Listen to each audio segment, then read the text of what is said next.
हरे कृष्णा। आप सबका हार्दिक स्वागत है।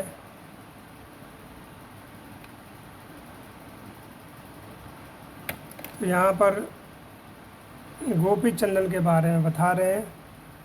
नारद ऋषि कह रहे हैं कि गोपी चंदन को तुम वृंदावन की रच के बराबर ही मानो। तो एक कथा सुनाते हैं नारद ऋषि कि गोपी चंदन का फल क्या है, उसका महात्म्य क्या है, उसका गुणगान कर रहे हैं यहाँ पर। तो सिंधु देश, सिंधु माने वर्तमान समय में वह पाकिस्तान में है, जिसे सिंध नदी भी कहते हैं। वहाँ एक राजा रहता था जिसका नाम दीर्घ बाहु था। वह बहुत दुष्ट था, बहुत अन्याय करता था, सदा वैश्याओं का संग करता था, मदिरापान, जुआ ये सब करता था। उसने भारतवर्ष में सैकड़ों ब्रह्म हत्याएँ की। उस दुरात्मा ने 10 गर्भवती स्त्रियों का वध भी किया, यानी इतना दुष्ट था कि उसने 10 गर्भवती स्त्रियों का भी वध कर दिया। और उसने शिकार करते समय अनगिनत गायों की हत्या करी। एक दिन वह सिंधी घोड़े पर चढ़ कर जा रहा था मृग्या के लिए, यानी वन में मृग को मारने के लिए, शिकार करने के लिए।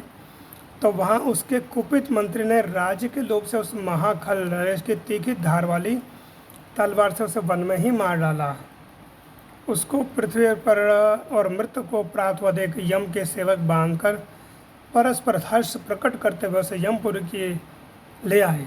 यानी कि जो राजा मर गया तो उसकी जो आत्मा है उसको देखते ही यमराज के दूत प्रकट हुए और हर्ष के साथ कि इतना बड़ा दुष्ट है तो इसको बड़ा दंड हम देंगे।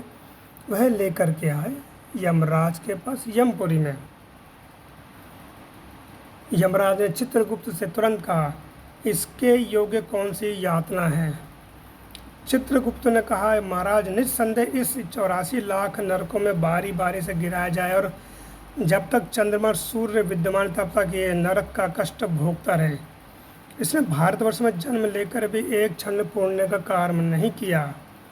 इसने अनगिनत गौ हत्याएं करी, ब्रह्म हत्याएं करी और जीव जंतुओं की भी हत्या करी इसने।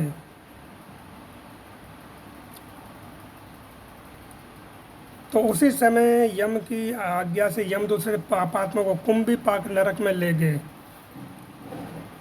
तो उस दुष्ट जीवात्मा को यमराज के जो दूत हैं वो कुंभी पाक नरक में ले गए। अलग अलग नरकों का वर्णन है, बताया गया कि कई प्रकार के नरक हैं। तो उनमें से एक बहुत ही भयंकर है कुंभी पाक नामक नरक। वहाँ लेकर के गए और वहाँ विशाल कढ़ाई में तेल खौल रहा था। इतना खौल रहा था कि उसमें से फैन यानी कि बुलबुले उठ रहे थे, भाप उड़ रही थी। बहुत भयंकर रूप से वह तेल कढ़ाई में उबल रहा था। उसमें क्या हुआ, उस जीवात्मा को यानी दीर्घ बाहु नाम के राजा को उसमें फेंक दिया। जैसे ही कढ़ाई में उसे डाला तो क्या हुआ कि वह तेल एकदम ठंडा हो गया, शांत हो गया। और ये देख कर के यमराज के तो बड़े आश्चर्य में पड़ गए और भागे भागे गए यमराज के पास और बोले, महाराज ऐसे ऐसे घटना घटी है। तो यमराज और चित्रगुप्त तो बड़े चिंता में पड़ गए और आश्चर्य में पड़ गए कि इस जीवात्मा ने एक भी पुण्य नहीं किया इस भारत भूमि में जन्म लेके। तो ये क्या हो गया ऐसा कि किस कारण से इसका जो तेल है कढ़ाई का ये है ठंडा हो गया। तो उसी समय क्या हुआ, वहाँ पर वेद व्यास जी आए। तो वेद व्यास जी को जैसे ही यमराज ने देखा, उनको प्रणाम किया, उनका आतिथ्य सत्कार किया और उनसे पूछा कि महाराज एक कढ़ाई में तेल खौल रहा था और इस जीवात्मा को डाला तो डालते ही ये तेल ठंडा हो गया। इस जीवात्मा ने ऐसा क्या पुण्य किया। तो व्यास जी ने कहा, महाराज पाप पुण्य की गति उसी प्रकार बड़ी सूक्ष्म होती है जैसे संपूर्ण शास्त्रों में विद्वानों में श्रेष्ठ प्रज्ञावान पुरुषों ने ब्रह्म की गति सूक्ष्म बताई है। तो ये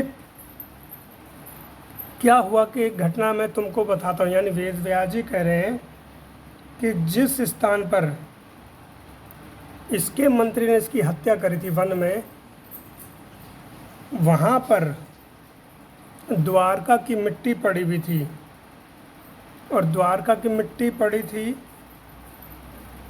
वो भी कौन सी, गोपी चंदन। यानी कि द्वारका का जो गोपी चंदन है, किसी तरह से वो उड़ते उड़ते वहाँ आया होगा, या किसी कारण से वहाँ आया होगा। तो जहाँ पर ये जीवात्मा की हत्या करी, इसकी हत्या इसके मंत्री ने करी, जब इसकी देह गिरी